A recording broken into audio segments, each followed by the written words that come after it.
Hey, my name is Kate, and I'm 38 years old. I've been a high school history teacher for over 14 years, teaching in a small town near the coast. It's a place where everyone knows everyone, and it's quiet, comfortable, and just the way I like it. I teach history because I believe that the past shapes the future. It's more than just dates and events for me. It's the stories of people, the emotions they felt, the lives they lived. History has a way of grounding you, of reminding you that the world is always turning, always changing, and we are simply part of a larger narrative. Before the accident, my life felt like something out of a dream. I was married to Jake, the love of my life. We had met in high school, and our connection had always been easy, natural. Like the two of us had been meant to be together from the start. We shared everything, our dreams, our laughter, our quiet moments. He was my anchor, the one who understood me like no one else ever could. He had a way of making even the most ordinary moments feel special. From cooking dinner together on a rainy night to walking along the beach, hand in hand, we had everything we ever wanted. Our house was small but cozy, and it felt like it was filled with endless possibilities. We often talked about our future, about the children we would have, the vacations we would take, the adventures we would go on. We were building a life together, and I couldn't imagine anything ever taking that away. But life has a way of changing everything in an instant dot. It was a Saturday afternoon, and Jake and I had just returned from a weekend getaway. We were driving back home, the windows down, the wind whipping through our hair when it happened. The sky was a perfect blue, not a cloud in sight. The sun was setting on the horizon, painting the world in soft, golden hues. We were in a quiet stretch of highway, the kind where you can feel like you're the only ones on earth. I was telling Jake about something funny that had happened at the bed and breakfast we stayed at, laughing as I turned to look at him. Then I heard the screech of tires. It was the kind of sound that immediately fills you with terror, like your body knows before your mind can register what's happening. I turned to look ahead, just in time to see a truck swerving into our lane. My heart stopped. There was no time to react, no time to think. The impact was a deafening crash. It felt like everything in the world shattered around me in slow motion. And then, nothing. I woke up in a hospital room, my head throbbing, my body sore. I could hear the faint hum of machines and the occasional sound of a nurse walking down the hallway. The pain in my head was unbearable, but there was something else that was even worse, the overwhelming sense of disorientation. Where was Jake? I reached out for him, but his side of the bed was empty.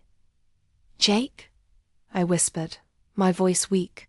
I tried to sit up, but the pain in my head made it impossible. I turned to look at the nurse, a woman with short blonde hair who had come in when she heard me. "Miss Harris, you need to lie still," she said gently, her voice soft and reassuring. But when I tried to focus on her, I noticed something in her eyes, a sadness, a pity, something that made my stomach twist. "Where's Jake?" I asked, my voice growing desperate. "Where is he?" "He was with me. He was in the car. Is he okay?" The nurse paused for a long moment before speaking, and her next words hit me like a punch to the chest. "I'm so sorry, Miss Harris. Your husband didn't make it. He passed away at the scene." The world around me blurred. The air became thick, suffocating, and for a moment I thought I was going to choke on the grief. The person who had been my everything was gone. My heart felt like it was being torn from my chest. But even as the grief threatened to swallow me whole, something else happened. Something that I couldn't explain. It wasn't just that Jake was gone, it was that I couldn't remember him. The memories that had once been so vivid, so clear, began to fade. At first, It was just a few small things.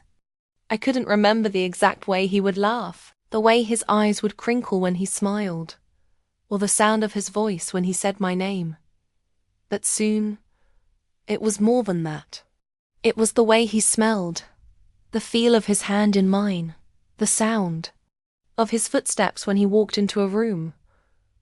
And then there was nothing. His face was a blur, a distant image that I couldn't quite grasp. His voice was silent in my mind. He had disappeared from my life in a way that felt worse than death. The doctors told me that my memory loss was a result of trauma, that it was common after a severe accident. They told me that it was possible the memories would come back in time, that the days, weeks, and months passed and nothing returned. No matter how hard I tried to remember, it was like trying to hold on to water with my bare hands slipping through my fingers, out of my control. In the meantime, I had to face a new life without him. The house felt empty, hollow. I kept going through the motions, teaching, eating, sleeping, but it all felt distant. Jake was gone, and I couldn't bring him back, even though I wished every day that I could. It was like a part of me had been lost, and I didn't know how to get it back. But it was worse than that. I didn't even know who I was anymore. The months passed. I went back to teaching, but something inside me had changed. The person I had been was no longer there. I was going through the motions, but I wasn't truly living. I started dating again, if only because I felt like it was what I was supposed to do. I met new people, but none of them could fill the space Jake had left behind. I was still married to him in my heart, even if my mind couldn't remember him. And then came the day when I met him again, the man who would turn my world upside down. It was a typical Saturday afternoon when I decided to stop at the local cafe. I'd been feeling restless, like there was something missing, something I couldn't quite place. I had just finished grading papers and needed a break. I sat by the window, sipping my coffee, trying to get lost in the world outside. It was a small cafe, one of those places where the barista knows your order, where the smell of fresh pastries fills the air. It was comforting, familiar, but still empty. And then the door swung open, and a man walked in. He was tall, his shoulders broad, wearing a casual jacket and jeans, his hair dark and slightly tousled. I didn't know why, but there was something about him that caught my attention immediately. He glanced around, and then our eyes met. For a brief moment, everything around us seemed to disappear. It wasn't just a fleeting glance. It was something deeper, something that tugged at something inside me. I couldn't place it, but it was there, this pull toward him, this strange sense of familiarity that made my heart beat faster. He walked over to the counter, ordered his coffee, and then turned to leave. But before he walked out the door, he hesitated. He turned back, looking at me with a look that was almost too intense, too searching. "Kate?" he said softly, his voice low and familiar, but I couldn't place it. "Kate Harris," I froze. My mind raced, trying to connect the dots, but nothing came to me. I shook my head, my voice trembling. "I'm sorry. Do I know you?" I asked, confused. He smiled gently, but there was sadness in his eyes. "It's me, Jake, your husband." And in that moment, everything I had buried, everything I had forgotten, came rushing back to me. Jake's voice hung in the air like a faint echo, and for a moment, I thought my mind was playing tricks on me. I blinked, trying to understand what was happening, trying to grasp the reality of his words. But no matter how hard I tried to focus, my mind remained foggy, my memory fighting against me like a locked door I couldn't open. "Jake?" I asked again, my voice trembling. The man standing before me looked like him, but something about him seemed different. He was older now, his hair streaked with grey, and his face had gained a few lines over the years. But there was still something So familiar in his eyes, the same warmth, the same intensity that I had once known so well. "I know it's hard to believe," he said softly, his voice gentle but laced with pain. "But it's really me, Kate. I'm not just some stranger. I'm the man you loved, the man who was by your side every day before the accident." I took a step back, the air in the cafe suddenly feeling heavy. I needed to make sense of this. I couldn't just accept his words without understanding what had happened, what he meant. I had spent years mourning him, missing him, and now here he was, standing in front of me, claiming to be Jake, my husband. But how could that be possible? He was gone. I had watched him disappear, watched them tell me he was dead. "No," I whispered, shaking my head in disbelief. Jake died. I saw it. I watched them take you away. I don't understand. How can you be here?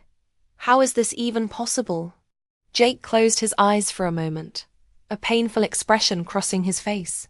When he opened them again, his gaze was filled with sorrow, regret, and something else, something that made my heart ache in a way I couldn't explain.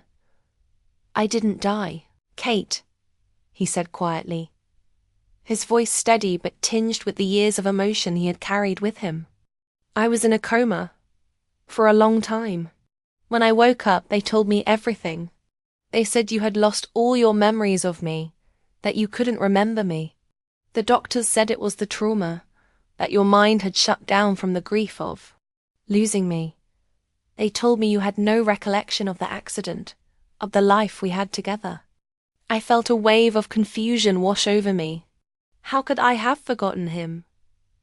How could I have forgotten everything we had shared? Our wedding day, the quiet moments, the joy of being together, it was all gone. I couldn't understand how the world I had known had slipped away so completely. "I don't know what to say," I whispered, my hands trembling. "I don't remember you, Jake. I don't remember any of it. I don't even remember our life together." Jake's face softened with compassion, but the pain in his eyes was unmistakable. "I know, Kate. I know it's hard. It's been hard for me too. But I couldn't give up on you. I couldn't just leave you behind. I've spent the last few years trying to get you back, trying to remind you of who you were and who we were together." I was silent for a long time, struggling to process what he was saying. How could someone spend so much time, so much effort, just trying to bring back a memory? Trying to make someone remember the love they once shared? It was almost too much to take in. But despite the confusion swirling in my mind, I could feel something pulling at me, something inside that told me to listen, to trust him. "I don't understand," I said, my voice breaking. "If you were here all this time, why didn't you come to me sooner? Why didn't you tell me who you were?" Jake's expression grew darker, the weight of unspoken years heavy between us. "I wanted to," he said, his voice thick with emotion. "But I couldn't. Not until you were ready. I had to wait. I couldn't force you to remember me, Kate. I couldn't push you." I stood there, my mind racing. The idea of him being here, of him waiting, of him trying to reach me while I couldn't even remember his face.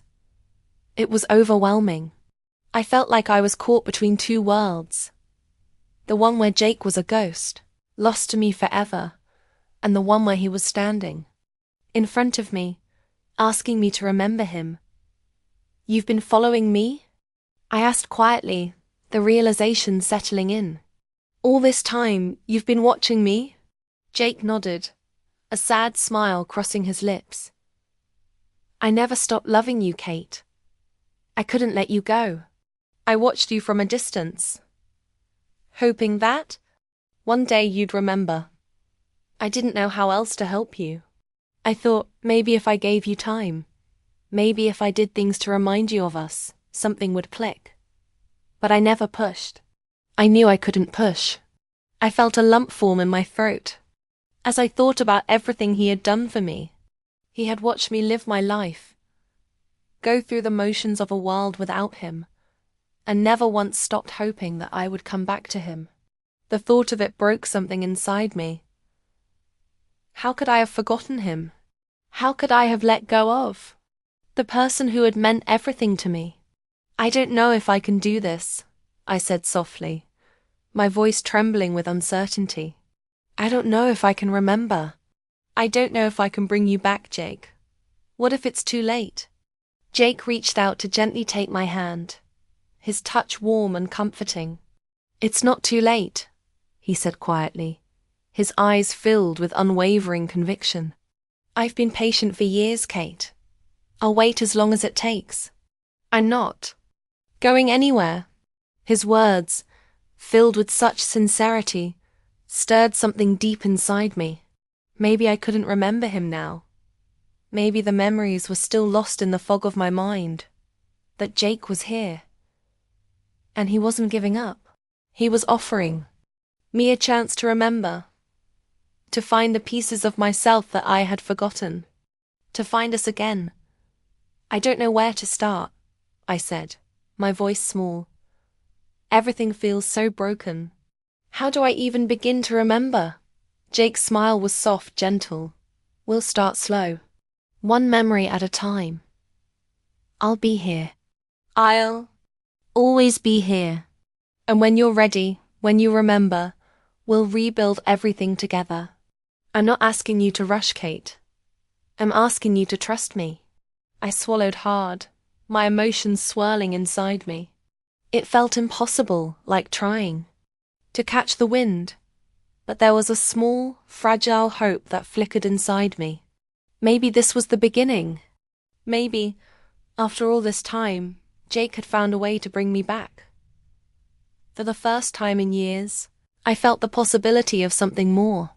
A chance to remember, to love again, to find the life we had lost. I'll try, I whispered, my voice barely audible. Jake squeezed my hand, his gaze never leaving mine. That's all I'm asking for. And with that simple promise, I took the first step into a future I never thought I'd have one, when memories could be found again. And love could be rebuilt no matter how much time had passed. The weeks that followed that moment at the beach were filled with a bittersweet mixture of rediscovery and healing. I thought I knew what it would be like to remember. Jake, to have the memories return like a floodgate opening. But nothing prepared me for the emotional whirlwind it became.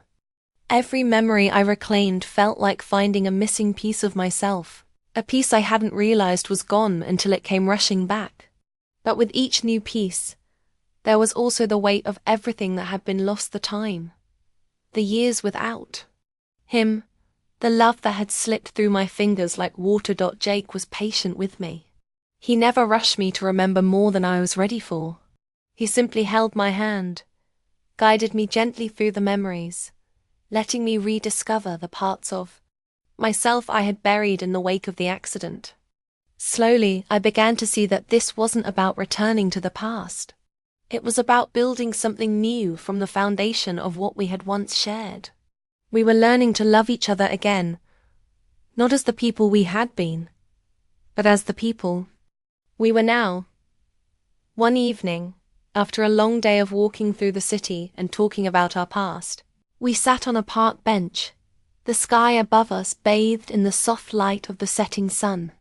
The world felt still, and for a moment everything seemed right.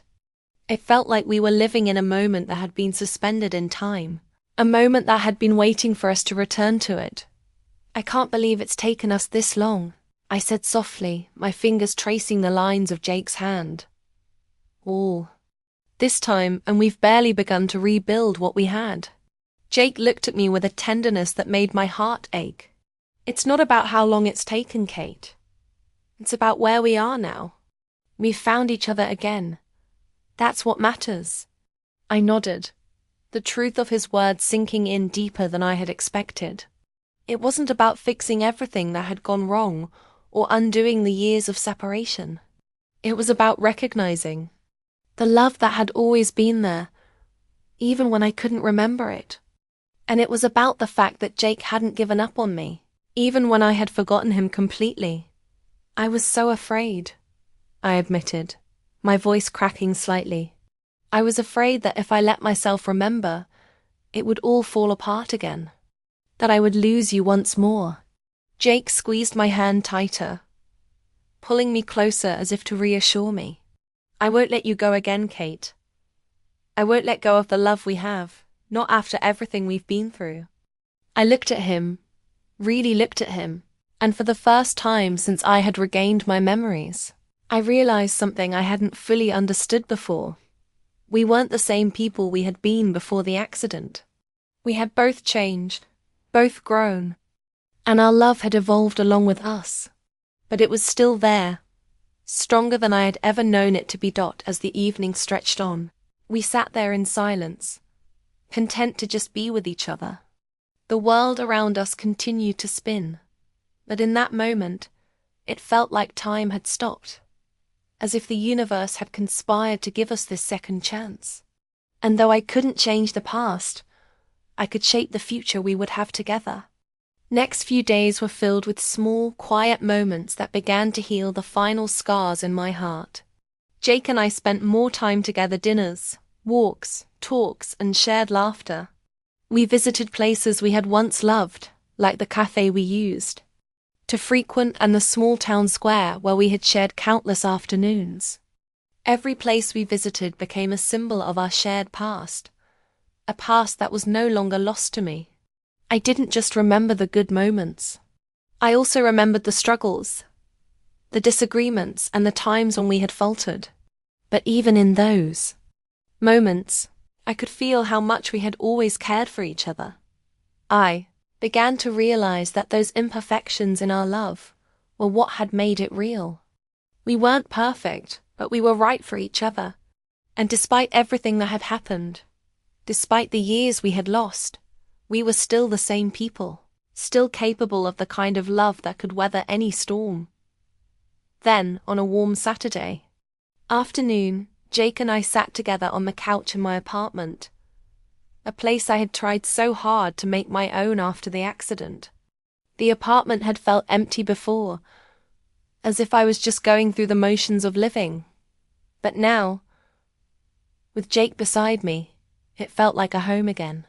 We had spent the day sorting through old boxes, and I found one of our wedding albums hidden in the back of a closet. I hadn't been able to look at it for years, but today I found the courage to open it. "Do you want to look through it with me?" I asked, my voice soft but steady. Jake nodded without saying a word, and together we flipped through the pages. The photographs of our wedding day, our smiles, the joy in our eyes felt like another lifetime, but they were also the foundation of who we were now. We laughed at some of the old moments, at how young we looked, how much we had changed. But even as we laughed, I felt the weight of everything we had lost and the enormity of what we had found again. "I can't believe how much time we wasted," I said softly, staring at a picture of us standing on the altar, our hands clasped, our faces beaming. "But I'm glad we're here now." Jake turned to me, his gaze full of love. "Me too, Kate. We've both been through so much, but we've come out stronger for it. Together." I felt tears welling up in my eyes, but this time they weren't tears of sadness. They were tears of gratitude, of finally understanding the gift of second chances. And as I looked at Jake, I knew that I had finally come full circle. I had remembered the love we once shared, and I had come to understand that love wasn't just about remembering the past. It was about building a future together, one moment at a time. "I love you," I whispered, my voice thick with emotion. "I love you too, Kate," Jake said, his voice low and steady. And in that moment, I knew that everything had come full circle. We had lost so much, but we had also found something even more precious: our love, stronger than ever, and a second chance to build the future we had always dreamed of.